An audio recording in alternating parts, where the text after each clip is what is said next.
Olá, bom demais ter você por aqui. Olhando a uma distância segura de mais de 10 mil quilômetros, é difícil compreender o que se passa do outro lado do mundo, na faixa de Gaza. Mas mesmo tão distante, é impossível ficar alheio às imagens chocantes de um conflito que não poupa nem mesmo a vida de crianças. Em mais um capítulo da interminável disputa entre israelenses e palestinos, que atravessa gerações, os mais novos buscam entender como tudo começou e os mais velhos porque nunca acaba. Mas compreender um conflito tão complexo nos leva a outras perguntas. No programa de hoje, nossos convidados vão responder a todas elas. Fique com a gente, o Dois Pontos já começou. O primeiro computador eletrônico foi um produto da Segunda Guerra. Tudo representava a separação do mundo em dois mundos. Alexander Graham fez uma descoberta que iria salvar o mundo.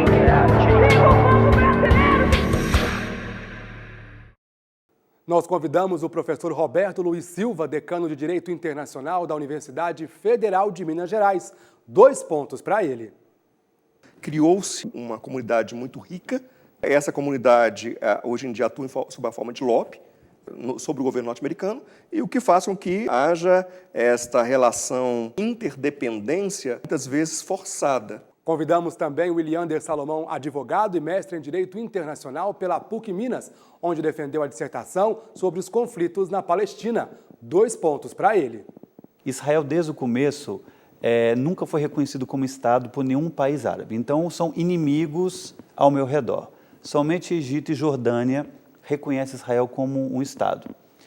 Então, há um estado de beligerância constante. Bom, nós convidamos, eles aceitaram o nosso convite. Muito obrigado, viu, pela presença de vocês. Vamos começar, então, contextualizando um pouco, né? Já é um conflito, uma guerra que atravessa, como eu disse, gerações, e muita gente se pergunta por que ainda não terminou. A impressão que dá é que é eterna, né? Então, vamos começar contando um pouquinho da história. Por que israelenses e palestinos brigam e há tanto tempo? Se for começar mesmo lá para trás no começo, a gente vai pegar a história de Abraão, que sai da Mesopotâmia, hoje Iraque, a pedido de Deus, para ir para a Terra Prometida. Essa Terra Prometida seria toda a Palestina de hoje. E lá ele começou a povoar, ele começou a crença em um Deus só, não é uma região domada por outros povos, que eram os cananeus, que já estavam lá, e os filisteus, que estavam onde seria a faixa de Gaza. Parece que a história é bem longa, né? Se a gente for detalhar, a gente vai ficar aqui muito tempo. Mas aí vamos dar um pulo, um salto bem grande para a Primeira Guerra Mundial. Eu queria saber por que isso aconteceu. Você falou um pouco da questão do aspecto religioso, né? Sim. Por que os israelitas, os israelenses, eles valorizam tanto aquele local, sim, aquela terra? Mas agora, depois da Primeira Guerra Mundial, o que houve para que pudesse chegar a esse conflito? Durante a Primeira Guerra, dois elementos estavam correndo no mundo naquela hora. O movimento sionista, os judeus cansados das opressões na Europa, principalmente na Rússia, eles idealizaram um plano de volta à Palestina para mesmo fugir, não é, das perseguições, e o Império Otomano dominava parte da Europa Oriental e todo o Oriente Médio, massacrando os árabes também. Então, a Inglaterra, a fim de manter um domínio na Palestina, ela fez promessas aos sionistas de que criaria um lar nacional para eles. E aos árabes prometeu, se ajudasse a derrotar os otomanos, a criar um Estado árabe. Então ficou esses 2 acordos. A Primeira Guerra acabou, os 5 vencedores, eles tiveram a renúncia otomana das terras para eles. Então esses 5 ficaram responsáveis como que eles iam dividir o Oriente Médio. Ficaram na mão deles. Obviamente que eles criaram um sistema de administração, seria o sistema de mandatos, para administrar aquelas regiões até que eles tivessem condições de ter um governo definitivo. Obviamente que a Inglaterra quis a Palestina. E a França ficou com a Síria, que criou o Líbano em seguida. Então a Inglaterra ficou responsável pela Palestina e pela Transjordânia. Então, quando a Inglaterra assumiu a administração da Palestina, tanto os sionistas judeus como os árabes falaram, bom, então agora você vai efetivar a promessa. A Inglaterra não fez, ela não soube lidar com esses 2 anseios. À medida que os judeus iam chegando à Palestina, os árabes não gostaram daquilo, eles se sentiram uma ameaça de um novo colonialismo e começaram a dar revoltas. primeiro na década de 20, contra a Inglaterra e contra os judeus. Eles não aceitaram eles habitarem a terra. E as revoltas começaram a acentuar em Jerusalém, principalmente, por causa da parte religiosa. Um ponto importante, você disse aí, então, que eles não aceitaram. Então, a partir se a gente for considerar, então, o direito, o cerne lá, a raiz do problema, então, são a rebeldia dos árabes, é isso? Eles não quiseram? Não, na realidade, de acordo com o que ele está colocando, ainda nós estamos no sistema de mandato. Ainda era um mandato britânico, os britânicos tinham como organizar aquela região, entendeu? Juridicamente falando, os partidários do sionismo adquiriam terras lá. Inicialmente adquiriam terras, inclusive, dos otomanos, entendeu? Então, eles se julgavam proprietários daquela terra, mas o movimento deles era no sentido da criação de um Estado. Tá? Então, essa figura de mandato, ela perdurou até o final da Segunda Guerra Mundial, tá? Quando a Assembleia Geral da ONU tomou a iniciativa de efetivar essa promessa da Primeira Guerra Mundial do Reino Unido, no sentido de conferir-lhes autonomia. E aí a própria Assembleia Geral, na Resolução 181, aprovou a criação de 2 Estados, tá? Um Estado judeu e um Estado palestino. Entendeu?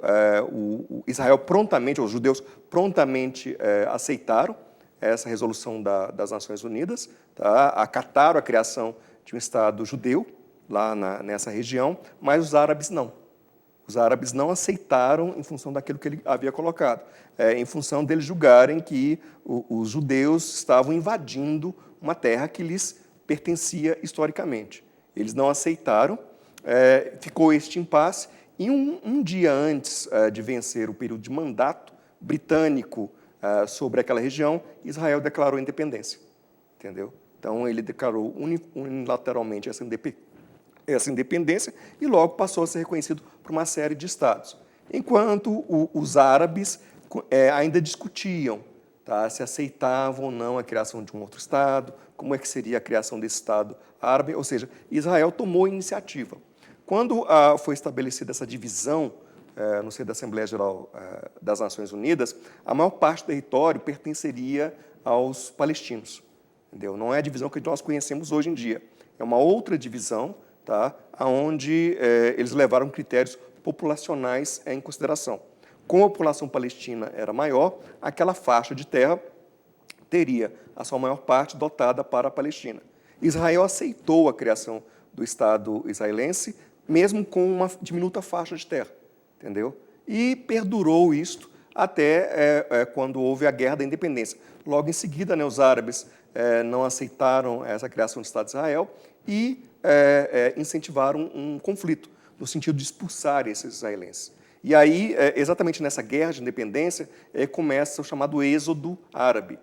Os árabes, como hoje em dia acontece propaganda, né, incentivavam os seus conterrâneos a se afastarem das terras, porque haveria um conflito, entendeu? E aí esses palestinos que habitavam essas terras foram para outros assentamentos, né, seja lá na Transjordânia, que depois virou Jordânia, ou seja lá em outro estado, porque se esperava que esses árabes unidos eles iriam rechaçar os judeus, entendeu? Entendi. Agora, o peso territorial, da disputa territorial, vocês já disseram um pouco também da questão religiosa. Eu queria saber, então, da questão econômica e também política. Por que não houve um consenso, não houve um acordo de paz até hoje? E qual que é o peso dessas duas coisas, né? A política e a economia? Eu posso falar da economia. Na realidade, a terra era uma terra árida, entendeu? E, na realidade, na medida em que os judeus foram se assentando, eles foram tornando aquelas terras improdutivas em produtivas. Em compensação, por estarem numa faixa improdutiva de terra, os palestinos recebiam um auxílio financeiro, tá? Um auxílio financeiro da ONU, entendeu? Para a manutenção do próprio aparato administrativo palestino, entendeu? Então, economicamente, um Estado, desde o início, buscou a sua autonomia, enquanto uma coletividade ainda vivia nessa dependência das Nações Unidas. Uhum. Vamos falar do aspecto político. Eu queria que vocês explicassem um pouco sobre o Hamas e o Fatah também. Portanto, a gente colocar esses dois grupos, né, da Palestina. Como o professor estava dizendo, o que eu defendo é o início do conflito, o mandato britânico. Esse que é o cerne do problema. Se a Inglaterra tivesse com mais rapidez e com mais coerência já ter dividido a Palestina, porque ali temos o direito à autodeterminação. Os dois povos têm direito de estar ali. Não é um em detrimento do outro, no meu modo de entender. Então, como a Resolução 81 criou a partilha da Palestina, politicamente, foi a única medida que eles encontraram viável para que aquelas revoltas elas terminassem, dar a terra para cada um. Como Israel aceitou a partilha e os árabes não concordaram, então, a partir de 48 e com essa guerra, a partir da guerra de 48, 49, que os árabes não conseguiram derrotar Israel, ele conseguiu se firmar lá, desde aí já começou um ranço mesmo, com tanto político como religioso, de não conseguimos expulsar Israel daqui. Então, todas as tentativas de fazer acordo, desde essa época, até meados da década de 70, de 80, de 90, foi complicado por essa questão. Então, a política, como que a política pode determinar? O engajamento dos Estados Unidos também é um ponto que a gente não pode deixar de descartar. O envolvimento com os Estados Unidos começou depois da Guerra dos 6 Dias, efetivamente, ou seja, era o capitalismo contra o comunismo, era a Guerra Fria. Como Israel tinha apoio dos ocidentais, vamos assim dizer, e os árabes, principalmente o Egito, tinham apoio da União Soviética, então os Estados Unidos decidiu ajudá-lo como um aliado e até mesmo para preservar seus interesses ali. Mas não deve se deixar de levar em consideração o fato de que há um forte lobby judaico que interfere no governo norte-americano. Entendeu? Hoje em dia, sempre houve uma dependência econômica, tá? A partir da Segunda Guerra Mundial, em função da evasão de judeus da Europa para os Estados Unidos, criou-se uma comunidade muito rica. Tá? Essa comunidade, hoje em dia, atua sob a forma de lobby sobre o governo norte-americano, e o que faz com que haja esta relação de interdependència, muitas vezes forçada, entendeu? Por mais que hoje em dia o Obama afirme que ele está estarrecido com o que ocorreu, os Estados Unidos não tomam nenhuma medida contra Israel. Professor, e a justificativa é pelo Hamas, né? Eles consideram o Hamas como um grupo terrorista. Daqui a pouquinho, no segundo bloco, a gente pode falar um pouquinho mais sobre isso, da política, que a gente consegue também falar um pouco da questão do Brasil, né? Qual que é a interferência do Brasil, a influência do Brasil, enfim, daqui a pouquinho. A gente vai para um rápido intervalo e volta já já.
Estamos de volta hoje falando sobre os conflitos do Oriente Médio entre Israel e Palestina, recebendo o professor Roberto Luiz Silva, decano de Direito Internacional, e o Leander Salomão, mestre também em Direito Internacional.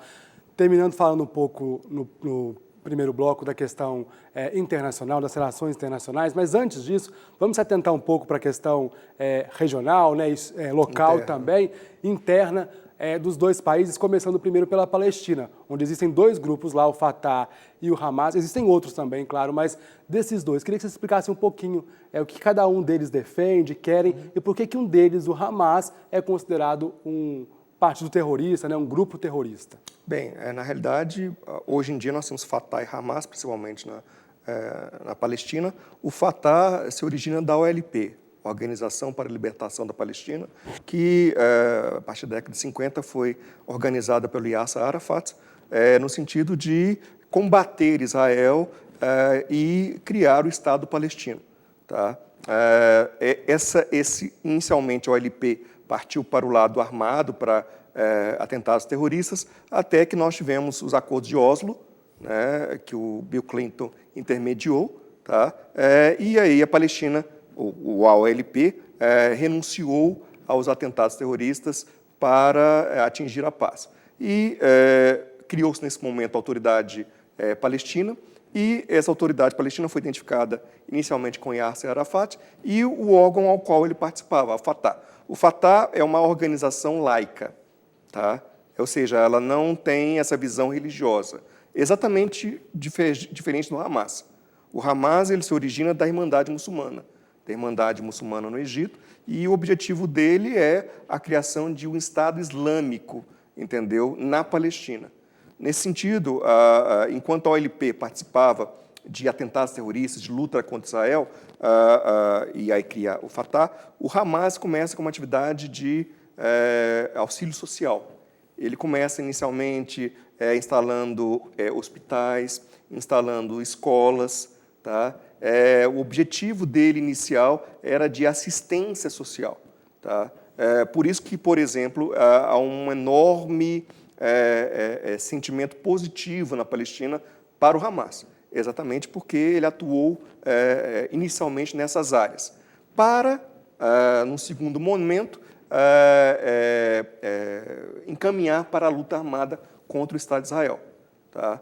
E é nesse sentido, por exemplo, que a gente consegue um pouco entender a iniciativa de Israel em jogar bombas em escolas, entendeu? Porque, na realidade, a atuação do Hamas, inicialmente, era nessa área, social e educacional. O que ele fez no segundo passo? Esses locais onde ele prestava essa assistência, ele instalou como bases, entendeu? Bases de liderança, hoje em dia sabe-se que são bases também de armazenamento de armas. Tá? Então, num segundo momento, o Hamas se rebela contra o Fatah, entendeu? Ele participa das eleições porque ele não concorda com a forma como foi negociado o Acordo de Oslo, posteriormente os acordos de Camp David, tá? Ele entra na atividade política, ele consegue vencer as eleições com uma maioria sobre o Fatah. Essas eleições são legítimas, mas levando em consideração exatamente essa atividade assistencial que ele sempre teve no seu histórico. Então, ele tinha esse enorme apoio. Tá? E, a partir dessa vitória, gera um conflito. Fatah, que tem uma visão laica, e Hamas, que tem uma visão religiosa sobre a criação desse Estado palestino. Então, eles primeiro se digladiavam com relação a esta visão, e, em 2011, eles se aproximam, entendeu? Com interesse comum, que é o de defender a criação de um Estado palestino. Beleza, e a política, então, israelense? Como é que se dá? Quais que são os arranjos? Quem é que concorda ou discorda desse conflito dentro de Israel? Eu vou pegar o gancho que o professor disse da importância dos acordos de Oslo. Durante a política toda de Israel, desde a criação do Estado, o Partido Trabalhista, né, o Partido Trabalhista que esteve no poder em Israel, ele foi responsável pelos principais acordos de paz, com o Egito, com a Jordânia e com a própria LP, que foi por causa, através de intervenções internacionais, que um governo da Palestina foi criado. E esse governo era provisório. Pelos acordos de Oslo, eles iam se transformar, à medida que a desocupação ia ocorrendo, em um governo independente, e aí sim o Estado palestino seria criado, me parece que até 96, 99. Então, durante o governo do Partido Trabalhista, Golda Meir, Ben-Gurion, Isaac Rabin, Israel conversava com os palestinos. Ele fazia concessões, mesmo não querendo. Então, ele é um facilitador da paz, no meu entendimento. Já o partido da direita, que é onde está no poder hoje, com Netanyahu, eles são muito mais agressivos, eles não conversam com palestinos, eles não gostam de ter nenhuma exceção, eles não gostam de fazer concessões e dificultam mesmo os planos de paz. Os acordos de Oslo deu um governo autônomo, vamos dizer assim, para a autoridade palestina. Então, o grande problema também da autoridade palestina no campo político é, ela representa todos os palestinos? A ANP, ela tem uma só voz? Não. Por quê? Outros grupos, como o Hamas, não aceitavam nenhuma negociação da terra palestina com Israel. Então, criou-se divisões dentro do governo da Palestina. E aí Israel, para negociar, se perguntava, ok, eu vou negociar Com quem? Com quem? Com a ANP, com a Autoridade Nacional Palestina? Ok, vamos negociar. Mas você garante que os seus internos vão cumprir o acordo? Depois de Oslo, em 96... Esse é um dos fatores que Sim. leva à não criação do Estado da Palestina. Sim. Você tem que ter um poder, e esse poder tem que ser central e tem que Sim. ter capacidade de se impor aos seus habitantes. Então, se você tem essa luta de visões, tá, você não identifica quem é o poder central, então não há como você falar na existência de um Estado. Há o aspecto, obviamente, territorial também, que tem sido objeto dessas constantes disputas, mas uma das razões também pela não criação do Estado da Palestina é exatamente esta. Há uma desavença política. Interna entre eles, até mesmo a identificação do poder. Você não consegue conversar porque não sabe quem eles- decide. A divisão política, o problema da Palestina, do governo da Palestina hoje, no meu entender, é a divisão política, porque Israel... É a própria Palestina. Né? a Israel quer negociar, ok, mas a segurança de Israel tem que estar assegurada. E esse item segurança vai depender de inúmeras outras negociações. Como deu um racha no governo depois das eleições do parlamento palestino em 2006, que o Hamas ganhou as eleições. Por que o Hamas ganhou as eleições? Porque o pessoal palestino estava cansado de diálogos, ele queria ação. Então o Hamas se predispôs, olha, eu faço Israel se curvar diante da gente. Por isso que ele teve essa medida, inclusive na sua carta fundamental, ele prevê a criação de um Estado Islâmico em toda a Palestina, ou seja, excluindo Israel. Então, Israel Não, e também excluindo a visão do Fatah. também, Porque, claro, assim, é o uma Estado coisa Islâmico só. não é um Estado laico. Então Israel já tem essa certeza, olha, eles querem Com Hamas, não, né? com Hamas de nos destruir.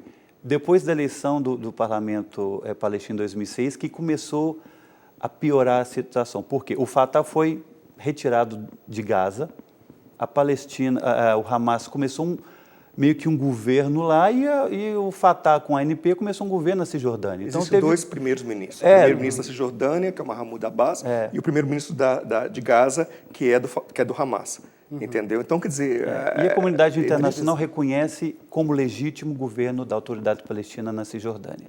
E aí, como é que você vai ter um sucesso de uma negociação e você vai conversar com quem? Eu posso até conversar com você, ANP, mas eu sei que você não vai conseguir internamente ter uma união total para cumprir esses acordos. A autoridade palestina fez uma reconciliação Fatah junto com o Hamas em 2011, mas depois voltaram a brigar de novo. Reconciliação pro forma, né? E Israel ficou com a direita já extremista, que vocês já imaginam, na expectativa, falou, então tá, vamos, e aí, quem que a gente vai negociar? Então, na autoridade palestina, no governo palestino, há essa divisão.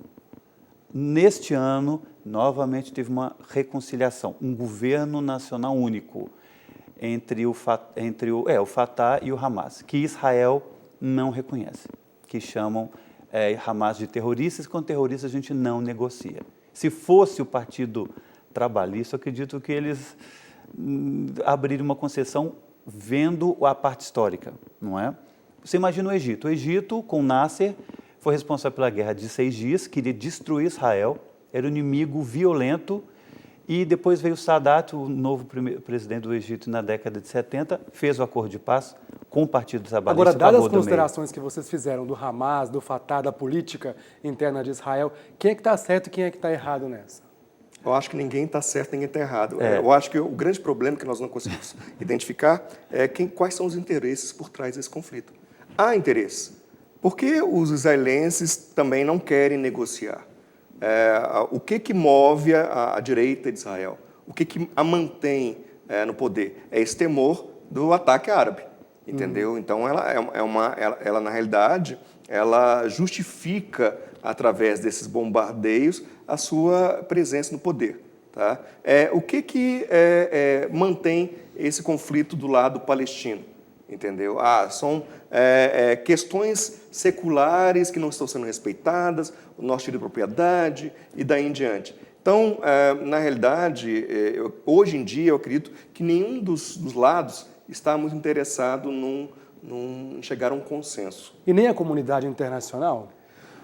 Eu acho que a sociedade internacional hoje em dia, ela tem mostrado toda a sua fragilidade, entendeu? A ONU, por exemplo, isso é um ponto nevrálgico para a ONU. A ONU, por diversas vezes, buscou interferir e nunca tem interferido com sucesso nesse conflito. De segurança, entendeu?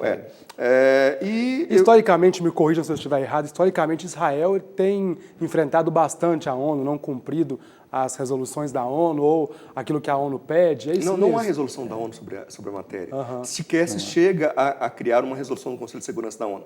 Porque se você for propor uma resolução, Estados Unidos de antemão já veta. Entendeu? Então, na realidade, você não pode falar em descumprimento, porque sequer foi criada qualquer resolução que obrigasse a agir dessa forma e B, a agir da outra forma. Mas o papel da ONU, então, é irrelevante na questão de Israel. Eu nunca acho que o papel dela é irrelevante, mesmo porque foi através da ONU que ele foi criado. Foi a ONU que deu sustentáculo jurídico. Mas para o fim do conflito. Eu acredito que o problema de Israel e Palestina levou ao contexto geopolítico. Israel, desde o começo, nunca foi reconhecido como Estado por nenhum país árabe. Então, são inimigos ao meu redor. Somente Egito e Jordânia reconhecem Israel como um Estado. Então, há um estado de beligerância constante. Israel, pelo menos no início, e até hoje, obviamente, ele quer segurança. Pelo menos um dos discursos, segurança. Como vamos obter segurança? Com acordos de paz. E como todavia, a própria população de Israel, e aí eu te cortando um pouquinho, isso, a gente vê o reflexo disso nessas 72 horas de cessar-fogo. A própria população de Israel começa a pressionar o governo nesse sentido. Eles estão cansados de sirene, de alerta, de bombardeio. Verdade. Você falou da parte econômica. Esse conflito traz quebra da economia. Um grande problema econômico para Israel. Porque cada vez que vai bombardeio de Hamas, você tem que encerrar sua atividade, ir para os locais de proteção e daí em diante. Então, hoje, no início, a população de Israel, nisso sim, na década de 40, 50, 60, a população de Israel poderia ser mais receptiva a essa noção de beligerância. Hoje já não é tanto, entendeu? Na medida em que eles têm a sua vida normal quebrada por esse conflito. Entendeu? Então é interessante a gente verificar já uma pressão interna, muito pequena ainda, da população no sentido de que vamos encontrar um meio termo, porque eu estou cansado de ir para abrigos todos os dias. Né? E aí que entra o aspecto positivo da atuação do Hamas. É o único aspecto positivo que a gente tem do Hamas nesse sentido. Na medida em que ele lança aqueles bombardeios, em sequência, ele traz essa instabilidade pequena ainda, e um prejuízo já econômico no dia a dia do cidadão israelense. No campo político também piorou permanentemente após 67, porque a Guerra dos 6 Dias, não é que os países árabes iam invadir Israel para destruir, ele ocupou, vamos dizer assim, Cisjordânia, onde que teve a ocupação territorial, Sinai, e até hoje as colinas de Golã na Síria, em nome da segurança. Vamos devolver os territórios mediante um acordo de paz. Esse acordo de paz foi feito primeiramente com o Egito, onde foi feita a desocupação do Sinai, com a Jordânia e até mesmo em Oslo, que teve uma maciça desocupação territorial. Contudo, Israel ainda consegue ter algumas atividades nas fronteiras, que não, a ANP não tem polícia de fronteira, ela não tem exército, porque Israel fala, a gente só sai daqui com um acordo de paz. Então, com segurança, né? Mas Israel piorou a segurança, ao mesmo tempo que ele preservou a segurança, ele perdeu ela para sempre, porque com os territórios ocupados, começaram os assentamentos, a opinião pública internacional que apoiava os judeus e Israel até 67 mudou de campo, começou a apoiar os palestinos, porque até 67 o conflito era puramente internacional. Com a ocupação territorial, Israel ocupou a Cisjordânia e a faixa de Gaza, então o problema ele trouxe para dentro do Estado. Mesmo porque existem árabes israelenses com cidadania. Nos dois E territórios. nessa quebra de economia, quando há um conflito, o comércio desses árabes fecha, eles fazem greve, criam um caos. Então, os assentamentos também é um ponto muito complicado. Ou seja, hoje em dia, a principal reivindicação da Palestina para sentar à mesa de negociação é que se negocie essa divisão territorial ao que era antes da guerra dos 6 dias na década de 60. Israel não aceita isso. E o problema de Jerusalém também. Jerusalém Oriental, né? Então, na convenção teve um acordo civil, um plano civil, me parece que Convenção de Genebra, ou Pacto de Genebra de 2003. É uma tentativa da sociedade civil, não era nenhum órgão oficial, de tentar amenizar a ocupação. Ou seja, os assentamentos estão lá, então dariam uma equivalência de terras para os palestinos. E uma série de outras medidas, porque para negociar tem que ter inúmeras reuniões para começar a negociar. Então, hoje o que tem que ser feito é criar o Estado palestino, compensações de terras, não é? Já que tem os assentamentos, então eles que fiquem lá, mas que tenham compensações de terras. Porque Israel... Mas isso está longe de acontecer? Eu acho que o que falta inicialmente para acontecer é vontade política. Do lado de Israel, nós temos o domínio de um partido conservador, considerado pelo Likud, que é beligerante. Do lado da autoridade palestina, nós temos uma autoridade questionada, do Fatah, e a beligerância do Hamas, que tem aquela ideia da criação de um Estado Islâmico palestino. Então, quer dizer, nenhuma das partes tem vontade política de sentar à mesa das negociações. Líderes, e se isso der certo, termina o conflito. Interessa a alguém que o conflito termine ou não? Como é que é? Isso que eu coloquei. A gente teria que ver quais forças que estão se manifestando na vontade desses líderes. Entendeu? Se há o conflito, é porque há interesse de facções de que esse conflito não se encerre. Porque se fala muito da indústria militar também. Indústria bélica. Sim, claro. Entendeu? Dos dois estados. Entendeu? Porque quer queira, quer não, na medida em que você cria aquela doma de ferro, né? O Iron Dome, você está o quê? Mostrando para o mundo, fazendo uma espécie de marketing para o mundo de um sistema de defesa eficaz.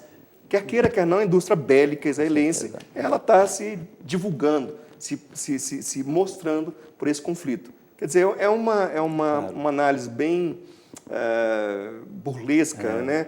Analisando apenas o lado econômico, não analisando o lado humanitário, mas quer queira, quer não, há setores na sociedade de Israel que são favoráveis exatamente à manutenção dessa indústria bélica ou uma acessão de maior poder a esse setor bélico dentro do Estado de Israel. Muita gente critica Israel, diz que Israel pesou a mão, inclusive o governo brasileiro, que criticou e foi criticado. Daqui a pouco, no terceiro bloco, vamos falar um pouquinho sobre isso, tá bom? Mas daqui a pouquinho, logo depois do intervalo, a gente já volta.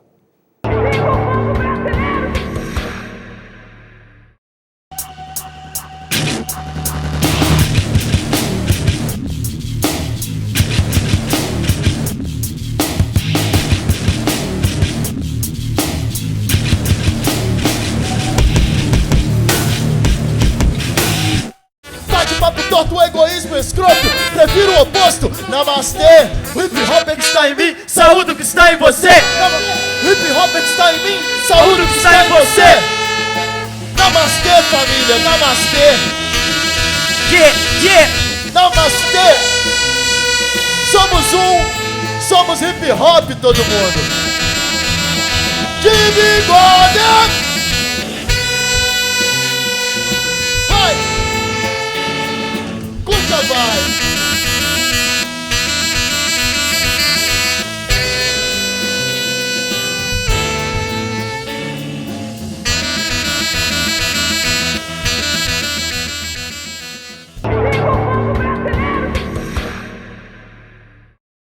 O Dois Pontos está de volta hoje falando sobre os conflitos entre Israel e Palestina. Vou atualizar o número aqui de pessoas mortas, né? Infelizmente, 2.202 pessoas mortas, sendo 1.935 palestinas e 67 israelenses.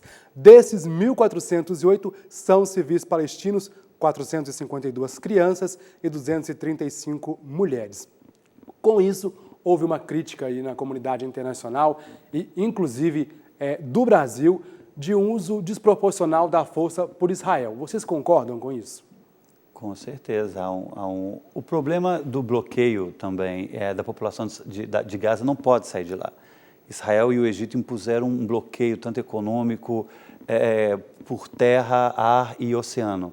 Porque quando o Hamas afastou o governo da Autoridade Palestina de Gaza em 2006, 2007, Israel impôs esse bloqueio. Então a população não sai. Se ela não sai, não há refugiados. Então você imagina foguetes caindo na cidade. Israel, no começo dos conflitos, até tem insights, eles mandam uma notícia, eles mandam panfletos para a população que amanhã, meio-dia, essa parte toda vai ser bombardeada, para eles saírem de lá. Saírem para onde, né? Agora, há uma desproporção porque a população é a pior, que está enfrentando a pior situação. Não tem para onde ela fugir. Não há para onde. O poderio militar de Israel é muito mais forte. Então, e por contrapartida, Israel ataca porque o Hamas ataca.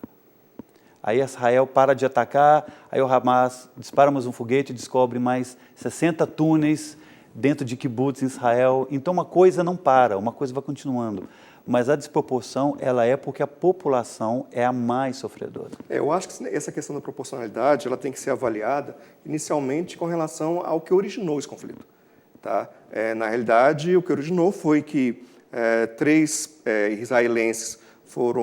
jovens israelenses foram sequestrados, saindo da escola, foram assassinados, e como retaliação, os soldados israelenses entraram na Palestina, sequestraram um garoto de 16 anos e o queimaram vivo. Quer dizer, o que deu origem a tudo isso, as 1.200 mortes, foi isso. Entendeu? Quer dizer, esse fato em si é proporcional, tá, à necessidade de você entrar em conflito, entendeu? E você ter tantas perdas. Tá? Não me parece apenas uma justificativa para que as duas partes, que já estavam em paz armada, tá, efetivassem a vontade dela, entendeu? E aí eu deixo bem claro essa questão. O Hamas, ele se utiliza, sim, da população como escudo humano, sim, tá? No sentido daquilo que eu já havia falado. Verdade. Na medida em que a atuação dele é em extensão social, obviamente ele vai atuar em escolas, em hospitais, mas é nessas escolas e hospitais que ele vai ter também os seus vidros instalados, os armamentos. Tá? Então, ele se usa dessa tática de guerra, digamos. Tá? E Israel tem como objetivo acabar com os túneis, entendeu? Que levam à entrada de muitos terroristas no território de Israel que cometem atentados. Entendeu? Então, na realidade, a base é essa do conflito. Tá? A origem dele foi desproporcional e, obviamente, vai levar a uma desproporcionalidade no montante de óbitos, inclusive. Tá? Mas a gente tem que sempre levar em consideração que, se civis são mortos em Gaza, é porque uma das estratégias do Hamas é a utilização de população civil para divulgar o seu movimento e para mesmo se proteger. O governo brasileiro chamou, o embaixador em Tel Aviv para dar explicações. Como vocês avaliam isso? Olha, quando um país chama um embaixador de volta para o país para pedir alguma explicação, isso é visto como quase que um rompimento de relações diplomáticas. Então, o Brasil teve que tomar uma posição de não concordar com a desproporcionalidade dos ataques, segundo o governo, e gerou muita, vamos dizer assim, declarações que não tinham nada a ver do governo Israel, falando que o Brasil é um anão diplomático, sem importância, e ao contrário, foi graças ao Oswaldo Aranha, que presidiu a segunda Assembleia Geral da ONU, que votou a Resolução 81, que criou o Estado palestino, o Estado palestino Israel. E o israelense também. É interessante que o porta-voz de Relações Exteriores de Israel tenha dito isso, mas Israel é um dos únicos 3 países que tem acordos bilaterais com o Brasil, ou seja, é de fato um anão diplomático mesmo? Eu não diria que o Brasil é um anão diplomático, eu diria que o Brasil está anão diplomático. Na realidade, na medida em que o governo toma esta medida, tá, de chamar o seu embaixador em um Estado, e não chamar de um Estado beligerante, mas não chamar o do outro, tá, ele está tomando uma posição com relação a esse conflito. Tá? Se você mantém relações diplomáticas com ambos os Estados, você tem que chamar ambos os representantes, tá, para discutir o andamento desse conflito. Uma outra questão é que, na realidade, por que o Brasil está anão diplomático? Porque nós temos diversos conflitos regionais, por exemplo, da Ucrânia com a Rússia, onde o Brasil silencia. Entendeu? A Rússia Tem os invadiu BRICS, a né? Crimeia, Tem os BRICS também. anexou a Crimeia, invadiu a Ucrânia e o Brasil silente. Nós temos a questão da Venezuela, onde há claras suspeitas de violações de direitos humanos, Estado e mesmo, totalitário, né? e mesmo com relação à paridade na eleição, a eleição não ter sido correta, aonde o candidato da oposição foi aprisionado e o Brasil não tomou nenhuma posição com relação a isso. Entendeu? Então, é nesse sentido que eu digo que ele está anão diplomático. Mas na história, foi a decisão mais enfática, foi a posição mais enfática do governo brasileiro nesse conflito Israel-Palestino? Eu acredito que sim, que esta foi, acredito que sim. Porque o Brasil sempre tentou ser um outro mediador. Um mediador. Na realidade, eu acho que foi uma posição equivocada, porque em todos os governos anteriores, tanto do PSDB, os mais recentes do PSDB, quanto do PT do Lula, o Brasil buscava conciliar. Vamos chamá-los ao diálogo. O que seria uma atitude correta, acredito eu, do governo brasileiro nessa situação? Chamar o representante no Brasil de ambos os estados para um diálogo mediador. Ou então, caso eles se recusassem a comparecer, chamar os líderes religiosos, né, que representassem as duas facções, as duas situações, judeus e árabes, entendeu? E aí chamá-los para um diálogo no Palácio do Planalto, e aí a presidente, entendeu, está com ambos, entendeu? E fazer com que eles dessem a mão, demonstrando ao mundo que aquele conflito, aquele ódio religioso, ele é apenas setorial, ele não é internacional, entendeu? Então havia diversas formas do governo se agigantar enquanto diplomacia que poderiam ser tomadas, que não aquela de chamar apenas o embaixador brasileiro de Tel Aviv. Só lembrando o fato, na época do ministro Celso Amorim, que o presidente Lula foi a Ramallah e inaugurou uma rua chamada Brasil, em frente à sede da Autoridade Palestina. Então, ele já começou o ensaio de pretender ser um mediador para os dois lados. E o Brasil sempre foi muito bem visto nos dois lados. Quer dizer, nós que já estivemos lá, a recepção brasileira é enorme. Muito. Então, eu estive lá na década de 90, onde tinha muito atentado terrorista, eu saí de camiseta da seleção brasileira. Você passava. E tranquilo. Você nunca viu uma bomba com camiseta da seleção brasileira. Qualquer barricada que tivesse, ele passava. Qualquer lugar eu passava, entendeu? Então, tem o Brasil é bem visto por ambos, inclusive em função dessa posição histórica de receber tanto palestinos, judeus, árabes, aqui no país, como qualquer outra coletividade. O Brasil é um país de recepção, sabe? Então, nós poderíamos ter utilizado dessa postura. O Brasil não é um anão diplomático, o Brasil está anão diplomático. Entendeu? São medidas como essas que denigrem a todo o histórico da diplomacia brasileira, como ele mesmo colocou, entendeu? Do Oswaldo Aranha, da importância dele para a própria criação do Estado de Israel. Agora, o embaixador ter dito isso pegou tão mal que o novo presidente eleito de Israel, ligou na segunda-feira para Dilma, né, pedindo desculpas e que as relações do Brasil com Israel sempre foram de amizade, inclusive ainda se fala ainda do Oswaldo Aranha até hoje.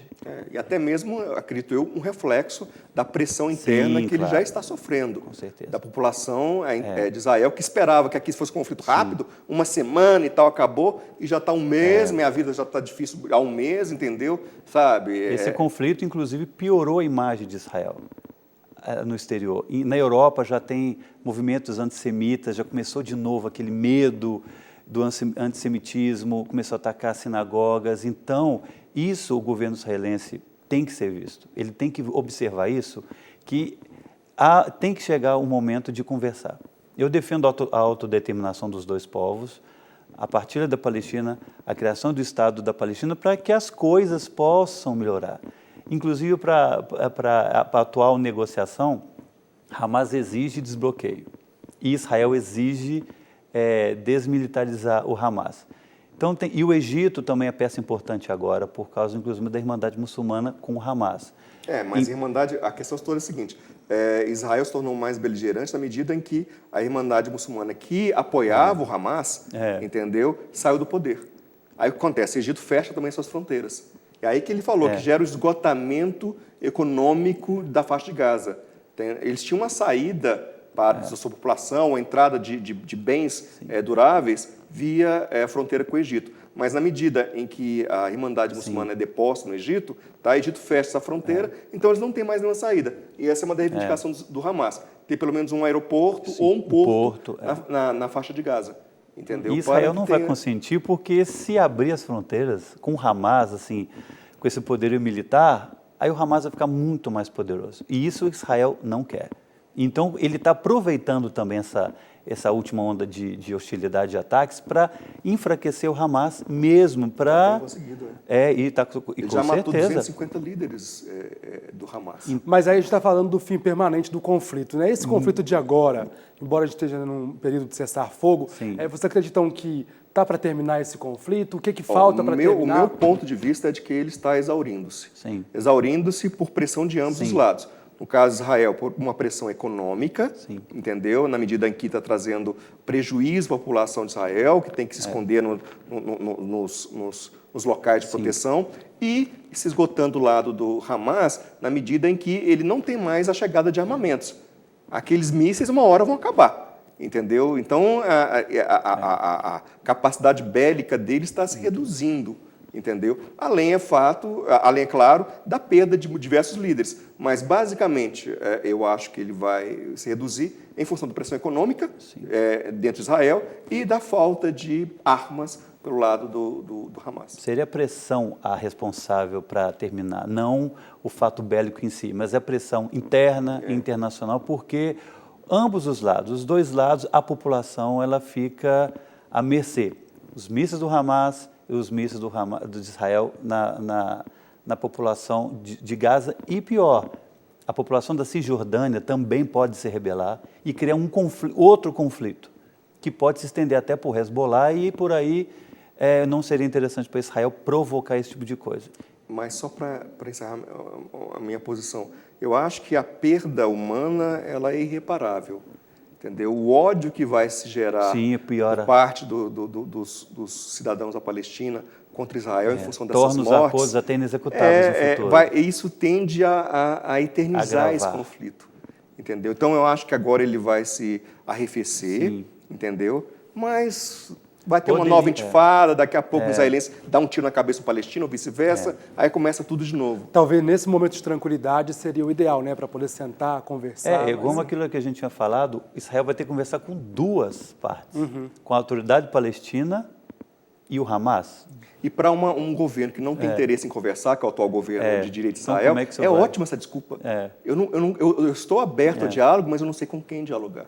Entendeu? É interessante essa jogada. Pode até ser positivamente, assim, bem refletindo, se o Hamas realmente tiver intenção de se aliar e tornar parte, deixar a autoridade palestina ser a interlocutora principal, se você for analisar bem de longe, uma mera hipótese do Hamas adotar essa política, então ele teria que aceitar a determinação da ANP, inclusive de negociar e inclusive de aceitar essas negociações. Se isso por um acaso acontecer, nós vamos que vai, mas se acontecer, positivamente pode-se chegar a um acordo com uma só parte, não duas partes. Então, tudo pode acontecer. A gente espera, então, o fim do conflito, né? O mais rápido possível. Com certeza. Quero agradecer demais a presença de vocês aqui no Dois Pontos. Muito obrigado. Nós agradecemos. Valeu. Bom, o programa de hoje termina aqui. Entre em contato com a gente pelo e-mail tvufmg@gmail.com. Um grande abraço a todos e até a próxima.